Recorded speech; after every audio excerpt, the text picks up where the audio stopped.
Hola, hola muchachos, ¿qué tal? Bienvenidos al curso de Química para tercero medio del programa EAR Chile.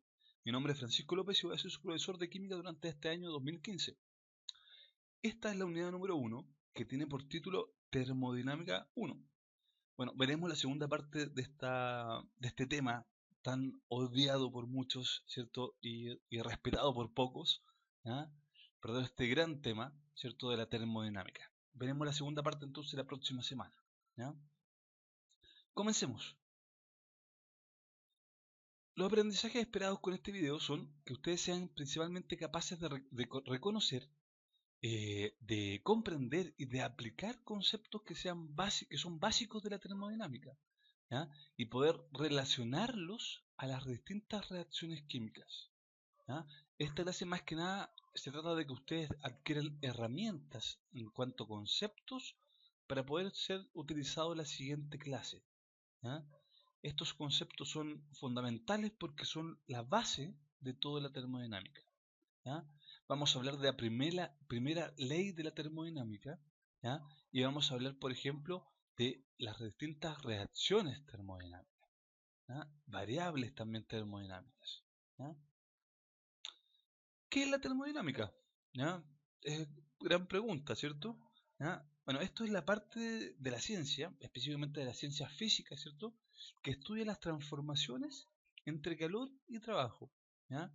Que van a estar acompañando cualquier proceso químico, ¿ya? Desde un punto de vista más específico, desde el punto de vista más químico, la termodinámica, ¿cierto? Puede ser aplicada a la termoquímica, ¿ya?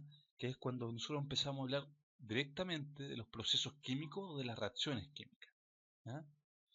Pero siempre es, ¿cierto? El estudio de las distintas transformaciones entre calor y trabajo, ¿ya? Vamos a definir esos conceptos. Bueno, en termodinámica hay un montón de conceptos importantes. Hoy en día, en este video vamos a ver la primera ley de la termodinámica como principal eje, ¿ya?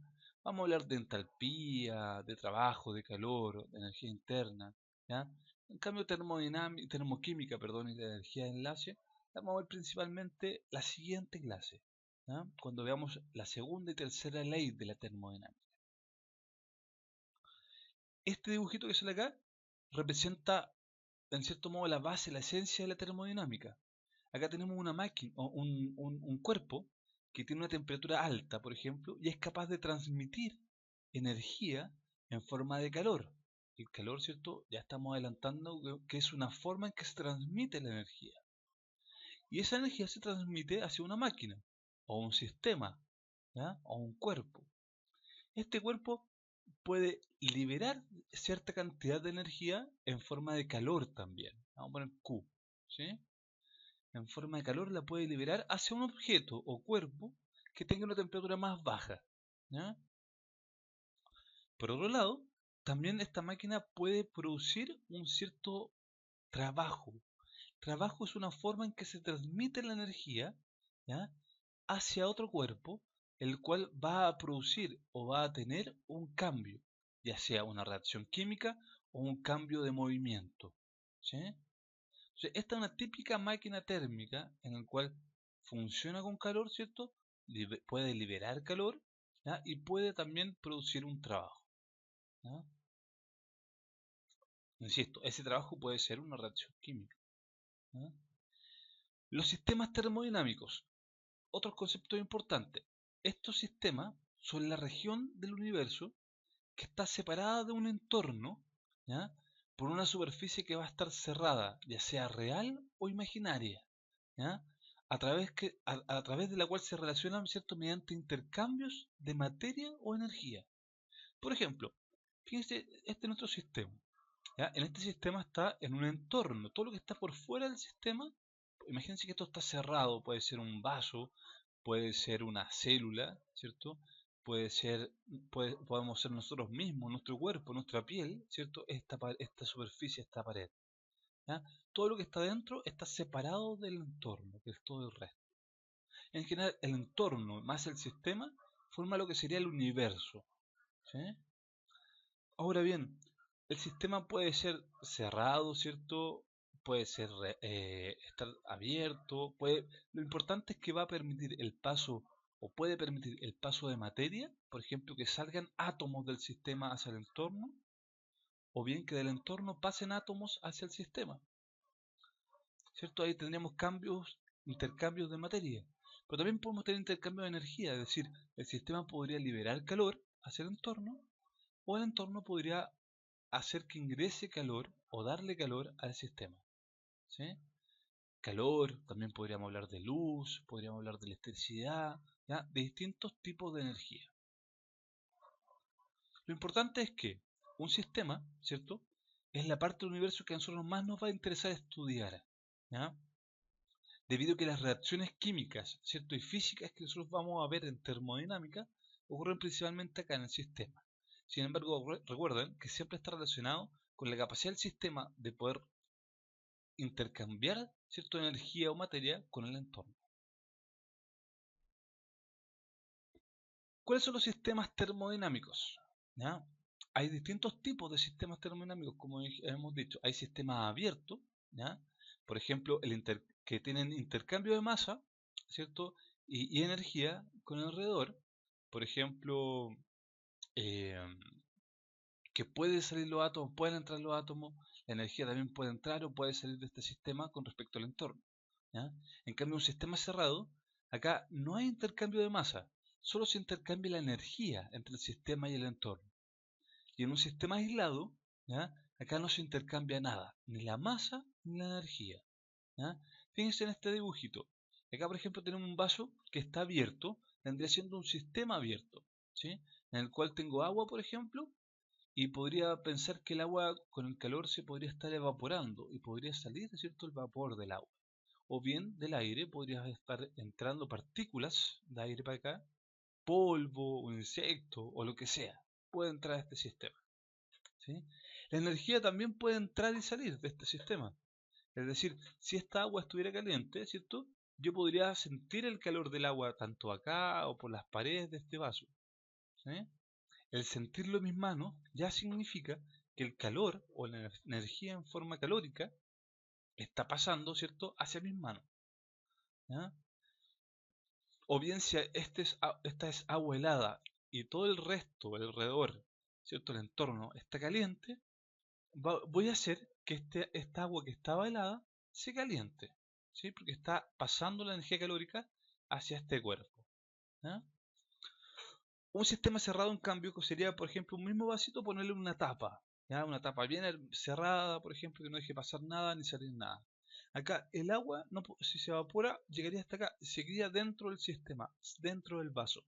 No podría abandonar el vaso.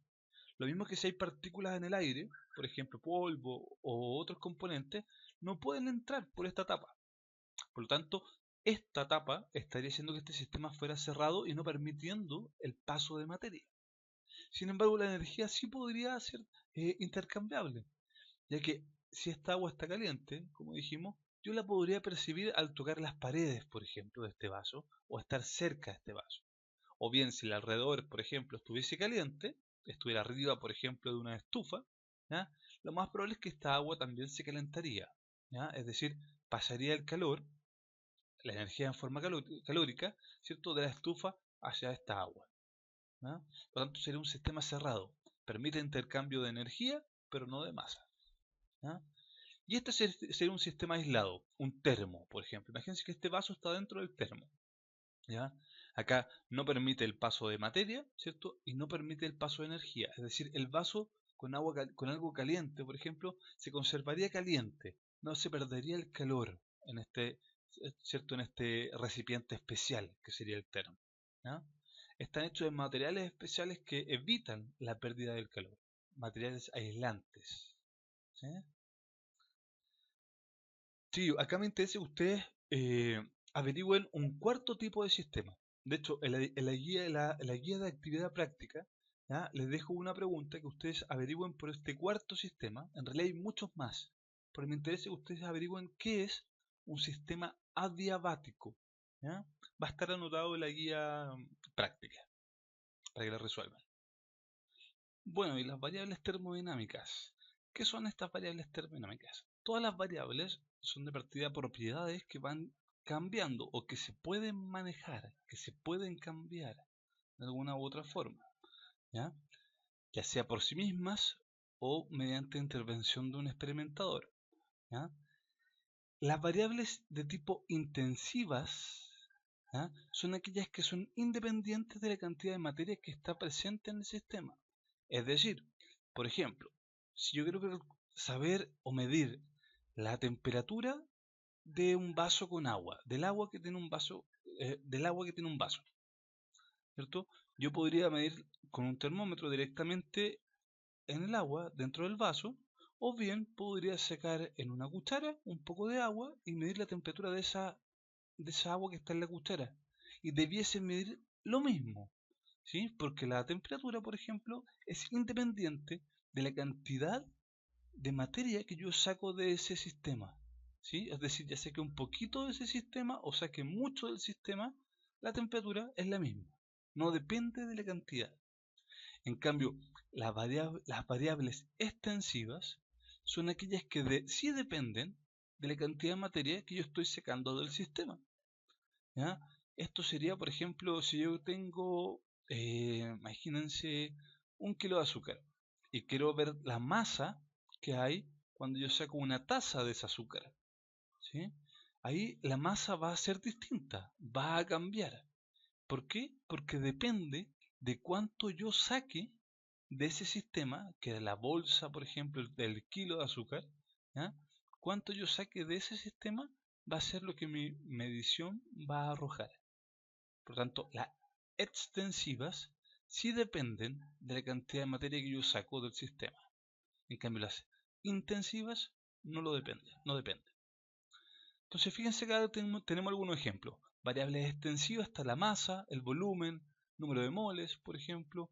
Y las intensivas, las que no dependen, ¿ya?, de la masa, está la temperatura, la densidad, la presión, concentración y muchas otras, ¿sí? Lo importante es que ustedes tengan una idea, ¿ya? Pueden averiguar, ¿cierto?, si quieren, qué otras variables son extensivas e intensivas, ¿ya? La tarea quizás se los dejo. ¿Qué es una función de estado? Bueno, una función de estado es una variable termodinámica también, pero esta variable especial o esta clasificación de variables termodinámicas son aquellas que no dependen de las etapas o del tiempo, ¿cierto?, que lleva un proceso termodinámico.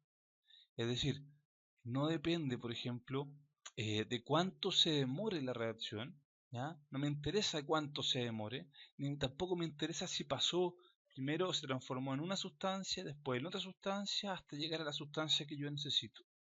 No, no me interesa por qué etapas pasó el cambio, ¿ya? A mí solamente me interesa lo que pasa al principio y al final, ¿sí? No me interesa, ¿cierto?, el proceso de estas reacciones termodinámicas.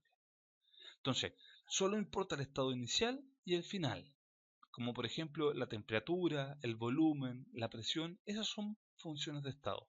A mí me interesa la temperatura inicial, por ejemplo 10 grados Celsius, y la temperatura final 100 grados Celsius. Y les pregunto, ¿cuál es la diferencia de temperatura? Ahí ustedes me dicen que sería 100 menos 10, ¿cierto? No me interesa si pasó por 10,1, 10,2, 15, 15,20, 15,8, 20, 21. No, me interesa que al principio era 10 y después fue 100. Entonces, la diferencia que hubo fue de 90, ¿sí? Volumen y presión, lo mismo, ¿ya? Son variables que pueden ser consideradas como funciones de estado. Otras son estas energías importantes, fundamentales de la materia termodinámica, ¿ya?, como energía interna, entalpía, entropía, energía libre de Gibbs, ¿ya? Nosotros vamos a ver hoy día energía interna y entalpía, ¿ya? Vamos a hacer una mención de entalpía, lo vamos a ver principalmente la entalpía junto a la entropía y la energía libre de Gibbs la próxima clase, ¿ya? Bueno, dentro de una reacción química, las energías también se pueden clasificar como energía de activación, por ejemplo, que sería la energía que se necesita para que comience una reacción química. Por ejemplo, si yo acá tengo dos reactantes, A más el compuesto BC, ¿sí? Estos dos reactantes tienen una cierta cantidad de energía. Acá estamos viendo un eje de energía, acá el eje tiempo, ¿sí? Entonces, tiene un cierto nivel de energía, a ese nivel de energía, ¿ya? Para que puedan alcanzar al intermediario, que es el punto de máxima energía, es el punto donde, imagínense ustedes que el A que está rodeado por electrones alrededor, ¿cierto? Y la molécula B que también está rodeada por electrones. Para que se puedan juntar, ¿ya? Hay que poner mucha fuerza, porque los electrones son negativos en ambos casos y se repelen, ¿cierto? Entonces, para que se puedan juntar y empiecen a ocurrir cambios, reacciones químicas, enlaces y todo eso, ¿ya? Tiene que haber una fuerza gigante, una energía tremenda, para que se puedan volver el A unir con el B y el B soltarse del C, ¿ya? Entonces, para que pueda ocurrir eso, ocurre esta formación de un intermediario, un estado de transición, en que como que se forman enlaces nuevos y se rompen enlaces viejos o enlaces que estaban formados, ¿sí? Ese es un estado de mucha energía. Y para alcanzar ese estado se necesita entonces una gran cantidad de energía. Esa energía que se necesita se llama energía de activación, ¿sí? Entonces es la energía necesaria para que inicie la reacción química formando un estado de transición. Ahora, una vez que se formó el estado de transición, la reacción va a ocurrir sí o sí. Entonces este estado de transición se desarma, ¿cierto? Quedando unido ahora A y B, ¿cierto? Y separándose C, ¿ya? Produciendo entonces, para la redundancia, los productos, que en este caso tienen menos energía, están más abajo, que los reactantes. Por lo tanto, hay una diferencia entre la energía que tienen los reactantes y la energía que tienen los productos, ¿sí? A esa diferencia se le llama energía de reacción, que es lo que tenemos acá, ¿cierto? Entonces, la energía de reacción es la diferencia entre la energía de los reactantes y de los productos. Para ser más exacto, se dice que es la energía de los productos menos la energía de los reactantes, ¿sí? Pero ahí vamos a verlo después en detalle en la próxima clase, cómo calcular estas energías. Por ahora me interesa que sepan ustedes que hay energías dentro de una reacción química, ¿sí? Que vamos a ver más en detalle después. Si hablamos de tipos de energía importantes ahora, como conceptos iniciales y fundamentales para todo lo que es la termodinámica, no podemos dejar de lado el calor, ¿ya? Se simboliza con una Q, y calor, más que ser una energía, en realidad es una forma en que se transfiere energía, ¿sí? Es una forma de transferir energía en forma de calor, ¿ya? Acá aparece como una definición como que es la transferencia de energía térmica desde un cuerpo a otro. Y efectivamente ocurre así. Se transmite energía térmica, energía calórica, desde un cuerpo caliente que libera calor o libera energía en forma de calor, y esa energía en forma de calor se dirige hacia otro cuerpo o estructura, puede ser el mismo aire, ¿cierto? Que esté a una temperatura más baja, un cuerpo frío, y que por lo tanto sea capaz de absorber ese calor. Por lo tanto, siempre la energía calórica se transmite de un cuerpo caliente a un cuerpo frío. O sea, si yo tengo las manos calientes y, y otra persona tiene las manos frías, y yo le doy la mano, la energía calórica va a pasar de mi mano a la mano de él, o a la mano de ella, ¿cierto? La mano fría, ¿ya? Por lo tanto, el calor siempre tiene esa dirección, del cuerpo caliente al cuerpo frío, ¿ya? El calor también de hecho podemos encontrar dos propiedades importantes con respecto al calor. Vamos a ver que está lo que se conoce como calor específico y capacidad calórica. Calor específico es el calor que se necesita para subir en 1 grado Celsius la temperatura de 1 gramo de una sustancia, ¿sí? De una sustancia cualquiera. De hecho, cuando hablamos de que esa sustancia es agua, vamos a ver luego, hablamos de una caloría, ¿sí? Por otro lado, ¿cierto? La capacidad calórica es muy similar. Este se refiere al calor que se requiere para poder elevar en 1 grado Celsius la temperatura por hora de una sustancia, de una cantidad cualquiera de sustancia. Por ejemplo, 10 gramos, 100 gramos, ¿ya? 1 kilo de esa sustancia, ¿ya? O sea, para poder subir la temperatura de 1 grado Celsius, ¿cierto? De esa cantidad de sustancia, hablamos de capacidad calórica. Las fórmulas ¿ya? Y ejercicios de esta materia, también se los voy a tratar de mencionar en la próxima clase, ¿ya? Para que hagamos algunos, revisemos un poco de caloría específico y capacidad calórica, asociado a otra materia, ¿ya? El trabajo, también, al igual que el calor, ¿ya? Más que ser un tipo de energía, es una forma en que se transfiere o transporta la energía, ¿ya? Dice, es la modificación de energía de un objeto que se produce al ejercerle una fuerza con la cual éste se va a desplazar. Imagínense que yo tengo acá un cilindro, que hay un émbolo adentro, como una jeringa, imagínense como el potito de una jeringa, ¿sí? Yo aplasto esto, ¿cierto? Y voy a comprimir lo que está acá adentro. Lo importante de los émbolos o de estos recipientes es que por alrededor, ¿cierto? Por el espacio entre el que está en la superficie, no puede pasar sustancias de aquí para allá ni de aquí para acá, ¿sí? Entonces yo puedo ejercer una fuerza, ¿ya? Que en otras palabras, cuando acuérdense que yo tengo una fuerza sobre una superficie, a eso se le llama presión, ¿sí? Una fuerza en una superficie es presión, ¿ya? Cuando yo ejerzo por lo tanto una presión sobre esta superficie, voy a generar que este émbolo baje, ¿cierto? Y quede como está en este nivel, ¿cierto? Baje todo eso, toda esa diferencia de altura, ¿ya? Y por lo tanto, el volumen que estaba acá adentro, ya sea de agua, de aire, debe ser de aire, porque el agua, comprimir el agua, eso es muy difícil, necesita una presión demasiado alta, ¿eh? Entonces, para poder comprimir, por ejemplo, este aire, ¿ya? Cambio el volumen que está acá adentro, ¿sí? Entonces, el cambiar ya el volumen o al hacer este movimiento, estoy haciendo un trabajo. Imagínense que esto lo hace una máquina que está produciendo un vapor, un gas caliente, que hace que choque con estas paredes y al hacer que choque con estas paredes hace una presión y empuja hacia abajo esto, ¿sí? Eso es lo que está pasando acá, está produciéndose un trabajo. Trabajo entonces es fuerza por desplazamiento, la fuerza que yo ejerzo por un cierto desplazamiento. Como esto, de acuerdo a distintas funciones matemáticas, lo podemos, eh, después ustedes revísenlo ya, pero podemos decir, por ejemplo, que trabajo viene siendo la presión por la diferencia de volumen. ¿Y eso por qué? ¿O de dónde puedo sacar eso de diferencia de volumen? Porque la presión por un área, ¿cierto? Acuérdense que fuerza dijimos que era eh, fuerza era presión, ¿cierto? Perdón. La presión es la fuerza partida por área.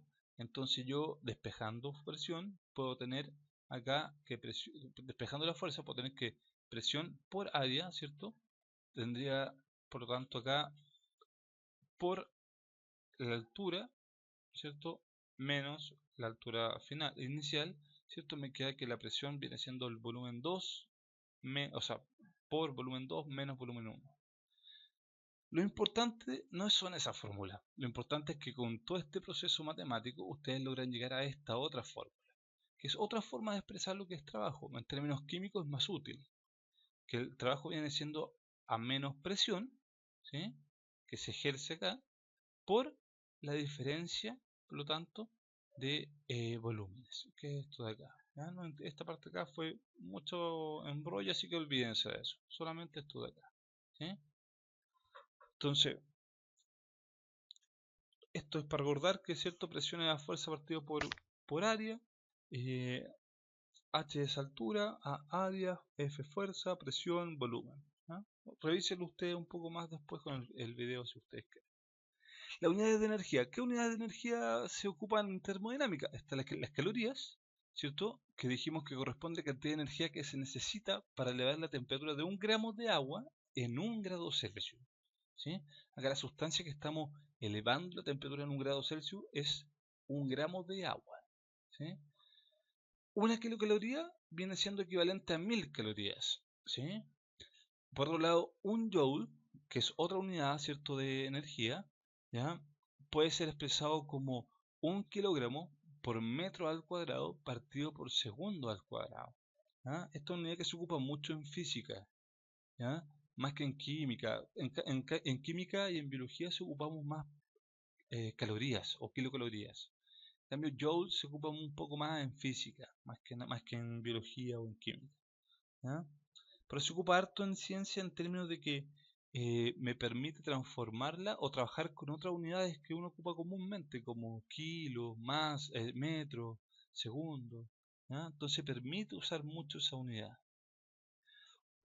Para hacer una transformación, si es que ustedes le pidieran hacer un cambio, ¿cierto? Recuerden que una caloría es igual a 4,184 joules. Por tanto, 2 calorías ocuparía regla de 3, ¿cierto? Sería el doble de esto. 8,2, o sea, 368 joules, ¿sí? Y así, pueden ocupar regla de 3. Esta es su referencia para ocupar, ¿cierto? Una regla de 3. ¿Ya? Otra equivalencia, que es lo mismo que esto que está acá, que si una caloría son 4,184 joules, una kilocaloría es 4,184 kilojoules, ¿sí? Unidades de energía. ¿No? Eso es lo que me interesa que ustedes aprendan, que se recuerden. Calorías, ¿cierto? Y joules son unidades de energía. Fíjense acá esto es lo que estamos hablando de calorías, ¿cierto? Si yo caliento 1 gramo de agua y eso hace que esto, que al calentar 1 gramo de agua, ¿cierto? Pase la temperatura de 20 grados Celsius a 21 grados Celsius, ¿sí? Ahí estoy diciendo que ocupé entonces la energía de una caloría para hacer eso.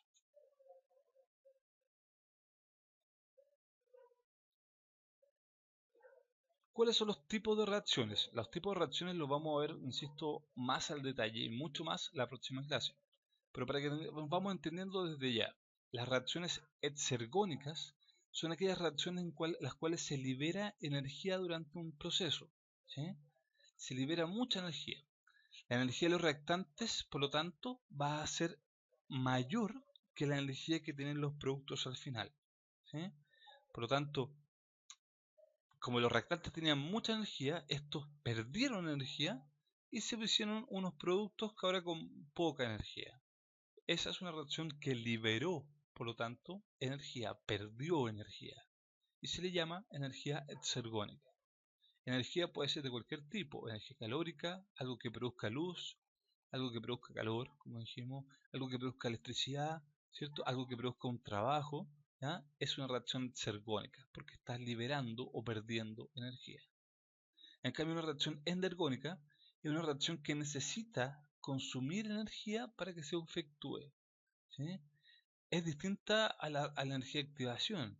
Esta es una reacción que en sí los reactantes tienen menos energía que la que tienen los productos. Acá la energía de reacción, ¿cierto?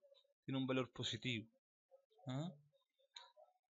Esto es, por ejemplo, que yo tengo un vaso con agua fría y yo le tengo que poner energía para que el agua se caliente, ¿sí? Y al calentarse ocurre una reacción química, por ejemplo. Que si está en frío, la reacción química adentro no ocurre. Entonces, reacciones exergónicas liberan energía, las reacciones endergónicas consumen energía. ¿Ya? Tipos especiales de reacción están las reacciones exotérmicas y las reacciones endotérmicas. Las exotérmicas son una reacción exergónica, es un tipo de reacción exergónica, pero acá la energía que se libera es energía en forma de calor. En cambio, la reacción endotérmica es un tipo de reacción endergónica, pero acá la energía que se libera, que se consume, es energía en tipo de calor, ¿sí? Entonces, el término térmico, ¿cierto? Vamos a estar usándolo para calor. Liberación de calor, absorción de calor, específicamente. Acá nuevamente es para hablar de los tipos de reacción. Fíjense entonces que reactivos tienen mucha energía y acá están haciéndose la energía de activación y los productos ahora tienen poca energía. Entonces acá los reactivos tuvieron que perder energía, ahora quedaron con menos energía, ¿cierto? Para formar los productos. Por lo tanto, esa diferencia de energía es energía liberada. Por lo tanto, esta es una reacción exergónica.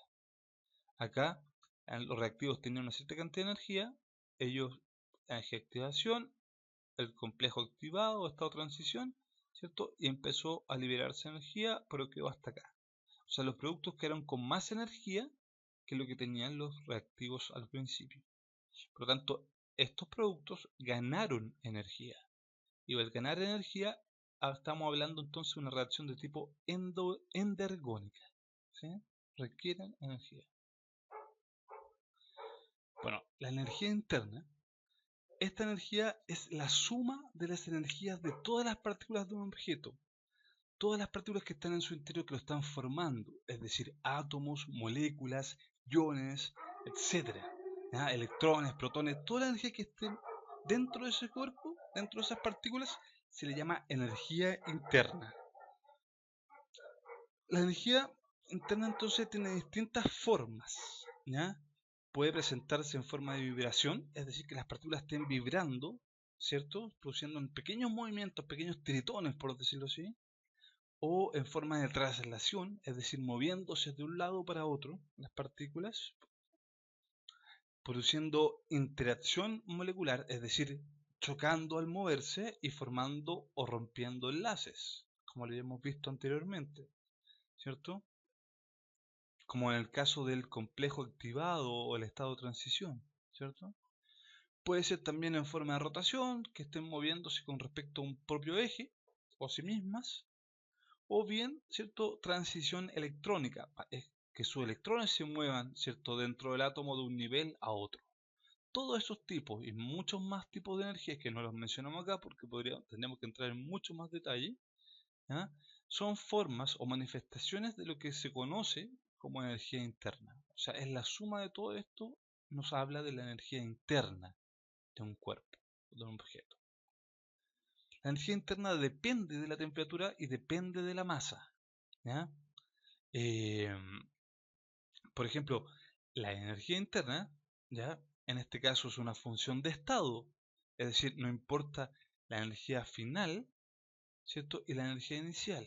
Y con eso podemos saber el cambio de energía interna. Nos interesa el qué pasó, si hubo más dos interacciones moleculares, si hubo una traslación más una vibración. No, acá no importa la energía interna al inicio y al final.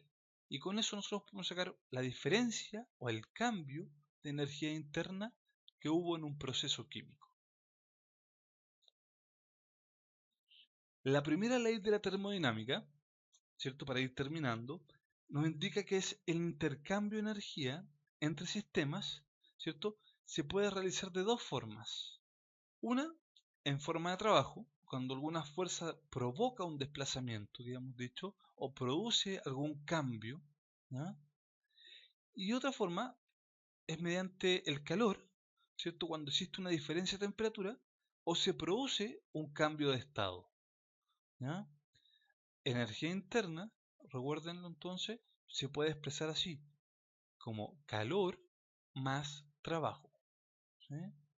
La diferencia de energía interna es el calor en una etapa más el trabajo, ¿sí? El principio de la termodinámica, entonces, el primer principio de la termodinámica, en otras palabras, nos está diciendo que la energía se puede convertir de una forma u otra. O sea, la energía que tiene un cuerpo, la energía interna, puede estar en forma de calor o puede estar haciendo algún trabajo. Puede aumentar una, la otra disminuye, pero siempre la suma de las dos me da la energía interna. Por lo tanto, la energía se puede convertir de una forma a otra, ¿cierto? Pero no se puede crear ni destruir. Siempre se conserva. Primer principio de la termodinámica, ¿ya? Acá lo mismo, fíjense ustedes, acá hay calor y trabajo, ¿cierto? Dice, son formas equivalentes de variar la energía del sistema termodinámico. Imagínense que tienen un recipiente, se le pone calor, ¿cierto? Esto se va calentando y va produciendo movimiento de las partículas, ¿sí? Ahora, si yo hago un trabajo mecánico, es decir, con una cuchara, con algún instrumento, revuelve esto, el agua, también produzco un aumento de energía cinética, porque se muevan más las partículas, por lo tanto, aumenta su energía interna, ¿sí? Porque estoy aumentando la energía, el trabajo. Y acá, ¿cierto?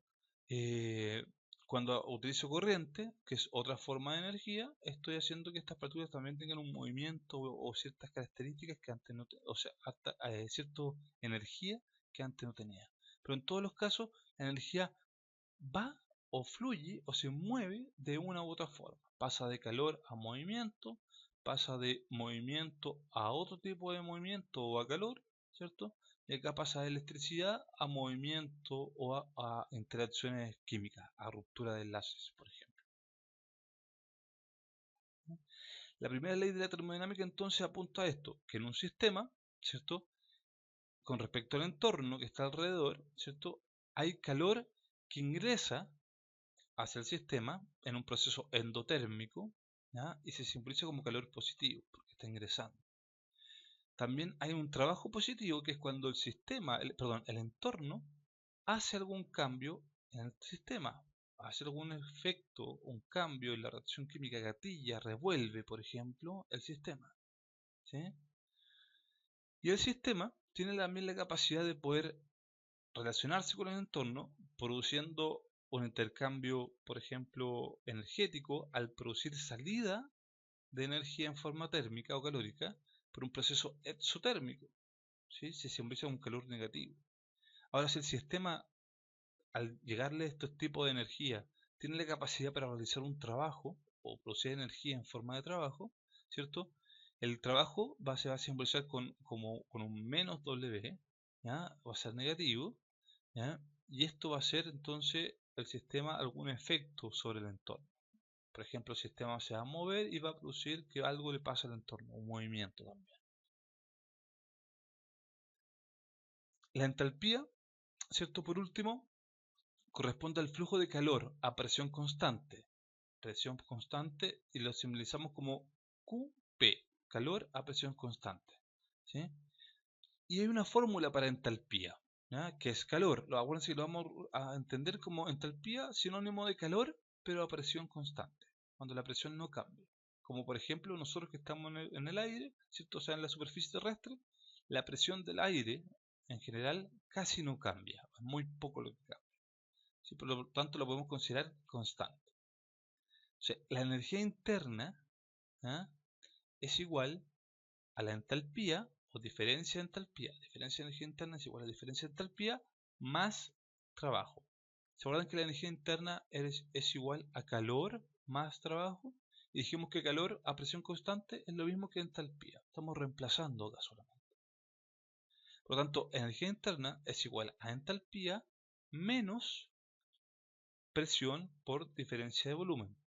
Recuerden también que habíamos dicho antes que el trabajo era igual a menos presión por la diferencia de volumen, es decir, volumen 2 menos volumen 1. ¿Sí? Todo esto a presión constante.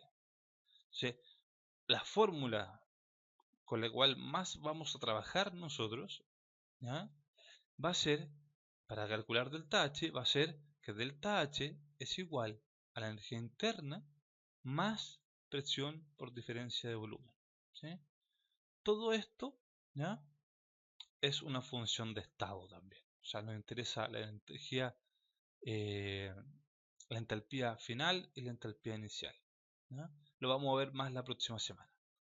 Eso es todo por ahora, muchachos. Fue harta información. Estudien, revisen el video una y otra vez, ¿cierto? Hasta que les quede claro, porque la próxima semana continuamos con este tema. Suerte, que les vaya bien. Chao.